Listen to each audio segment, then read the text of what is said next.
नमस्कार. आपलं बैलगाडा शर्यतीचं हे नियोजन बऱ्यापैकी झालेलं आहे. परवानगी मिळालेली आहे.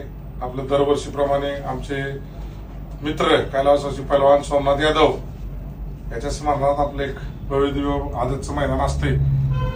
याही वर्षी तसंच आम्ही जंगी नियोजन केलेलं आहे. गुरुपौर्णिमा यात्रेनिमित्त असते 20/7/2025 रोजी. तर प्रथम क्रमांकापासून ते 10 क्रमांकापर्यंत चषक आहेत आणि क्वार्टर फायनलला अशा भव्य अशा डाली तिकडे दाखवतो. भव्य अशा डाली क्वार्टर फायनलला एका बैलगाडी जोडीला 2 डाली अशा प्रमाणे 20 डालींचं तेही नियोजन केलेलं आहे.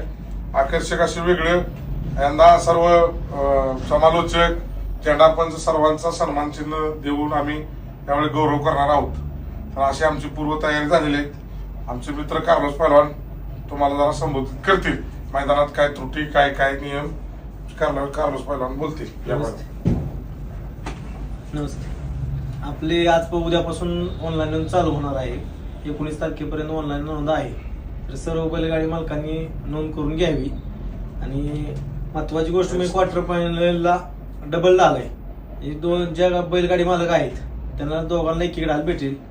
आणि कुणाचाही गैरसमज करू नका. म्हणजे गाडी बाबा मैदान होणार नाही असं काही नाही. कुठं 20 तारखेला 100% मैदान होणार तर होणार. परमिशन आपल्याला भेटलेली आहे. रितसर आणि पारदर्शक मैदान होणार. मैदानाला येऊन सर्वांनी मैदानात शोभा वाढवावी. सर्व बैलगाडी मालकांना चालकांना आमच्या म्हणजे मी स्वतः आयोजक शैलेश बाबाच्या वतीने विनंती करतो. सर्वांनी येऊन आमच्या मैदानात शोभा वाढवावी. दरवर्षीप्रमाणे चोख मैदान होईल. आपलं मैदान पारदर्शक असतं तर असतंय. जर गोळ झाला तर यात काय कोणाचं खरं नसते. हे एवढं खरं आहे. हे पर्व पाहणाऱ्या प्रेक्षकांनाही माहिती आहे, बैलगाडा चालक मालकांनाही माहिती आहे. त्यामुळं कुठलंही गैरसमज न मनामध्ये ठेवता निसंकोच ठेवता आपलं उपस्थिती प्रार्थनीय असावी. जय टायगर, जय महाराष्ट्र.